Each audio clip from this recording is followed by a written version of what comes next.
Hello and welcome back. Susan Zummo here, intuitive and originator of soul patterning harmonics.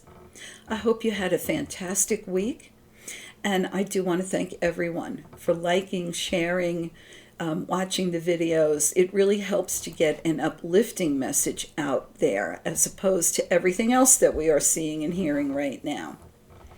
So this morning, when I did my check-in to see what we were going to talk about today, my guys smiled. They were a little cheeky, and they said, explore your roots.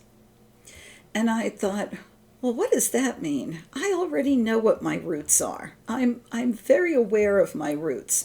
I know about my heritage. I know about my, physical makeup.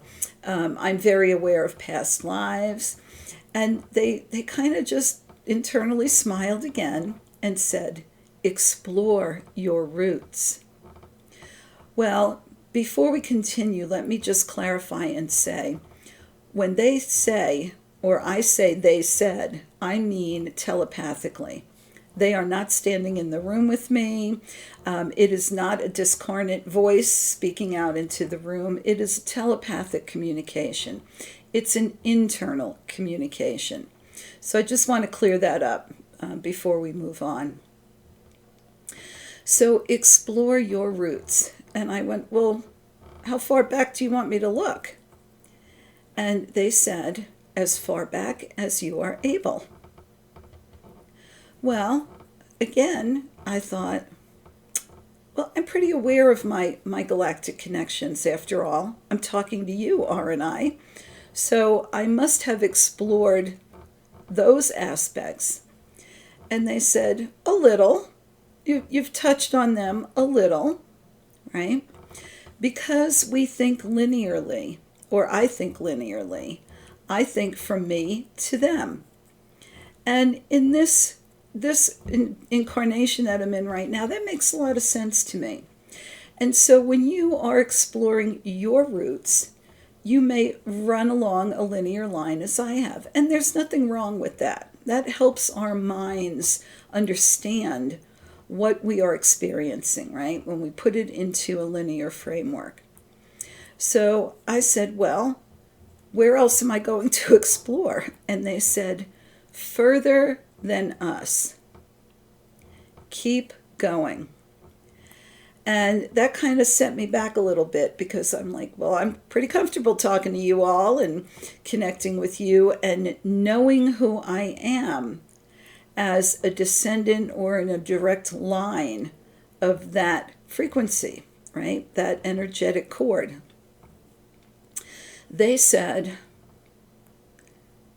explore your roots to the source of you. And I thought that was a very interesting way to phrase that. Go back to the source of you. And then they showed me an image of a straight line from the me that is here right now, all the way back to the source of me. And when I looked at that and I saw that image, what I understood was that the me that is here speaking to you right now is an avatar of the source of me, the highest aspect of me.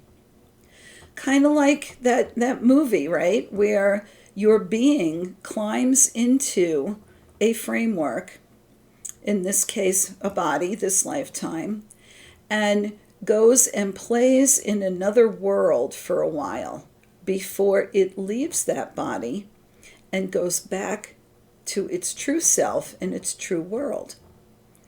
Well, what's its true self in its true world?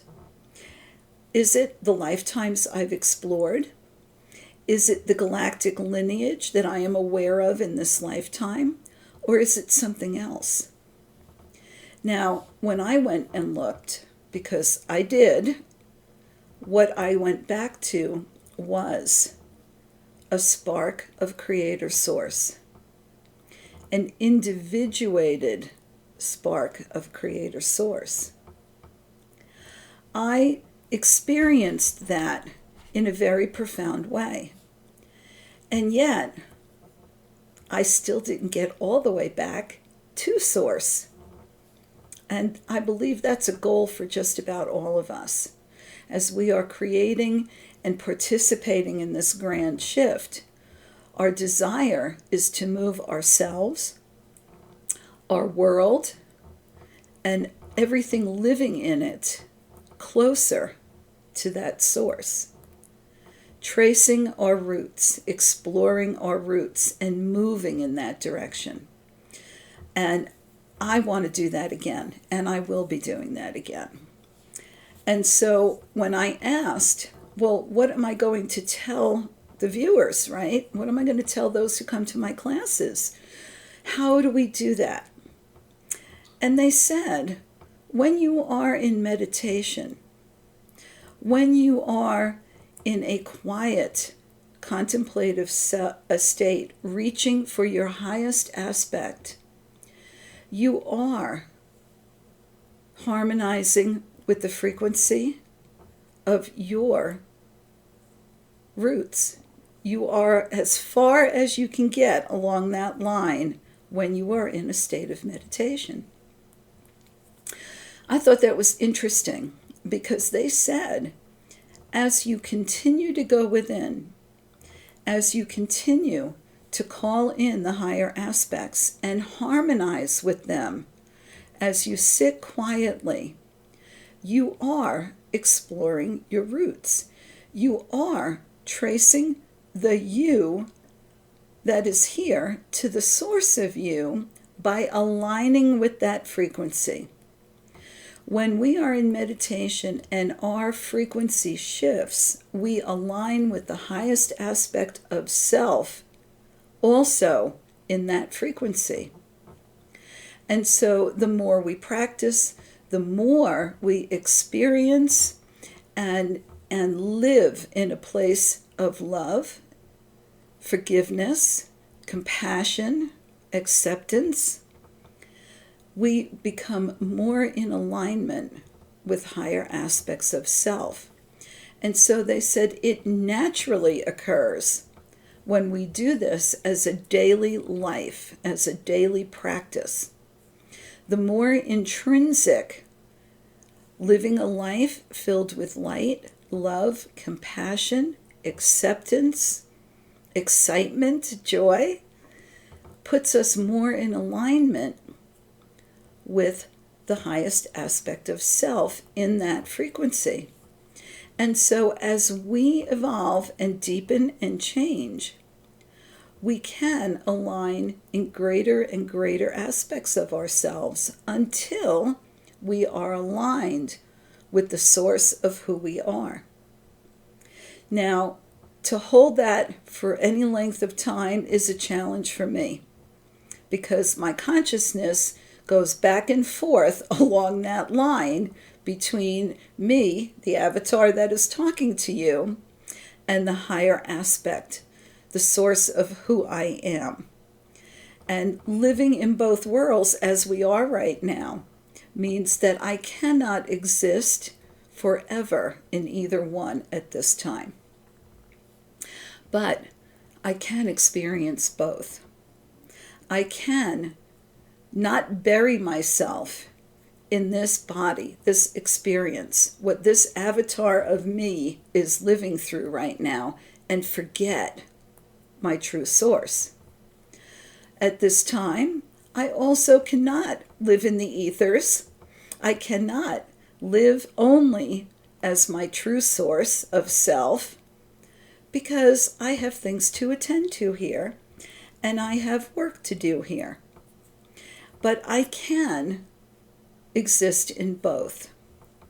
Now, I have not accomplished being able to exist in both simultaneously. As I said, I go back and forth. I don't think that's a bad thing. Right now, in what I am experiencing in my life and what I am looking to accomplish in the world, going back and forth is just fine. That may change for me because remember, that line that I'm talking about, like a seesaw that I go back and forth along, that is a mental construct that allows me to understand what I'm experiencing. As I grow, as I change, and as my spirit evolves and expands, that's going to change for me. And I don't know what that'll look like just yet. But the reason I say this is because and I know many of us, will grasp onto a concept, wrap our arms around it, and make it a fact that cannot be altered or changed in any way. And I do not want to bring that rigidity into myself. Excuse me. I don't want to bring that rigidity into myself or into the world that I'm experiencing at this time. And so I'm going to be open to that changing and shifting for me. And I hope that you are too. Remember, we are all on our own path. We are all in our own state of evolution. And if you are a person who is just starting to explore past lives, it does not mean that you are lesser than anybody else. If you are a person who has been exploring those higher aspects, those galactic connections and beyond, you are not better than anyone else. We are all where we are meant to be. And any step that we take at any time, in any life and place, to expand our consciousness and to evolve spiritually, is a positive step that is celebrated by everyone in the universe. So don't look to compare. Look within to evolve. We will be doing more of that, especially as we move into May. In May, on the 19th, which is a Sunday, I will be doing the Awakening the Light Body through Soul Connection Phase 2 with those who are ready and want to join us. And if that resonates with you, drop me a line and let me know, and I'll give you all the details. I've also got information down below for you, for those who are interested. But we are moving along this path. And I am excited to move along this path because it means phenomenal experiences ahead. It means positive growth and an upward spiral that takes us ever closer to the source of who we are. And we know that that's absolutely glorious. So that's the message for this week. It's a little short one, but I thought it was packed full of a lot of interesting concepts and thoughts for us to chew on in the week ahead. So until I see you next week, I wish you many blessings as always.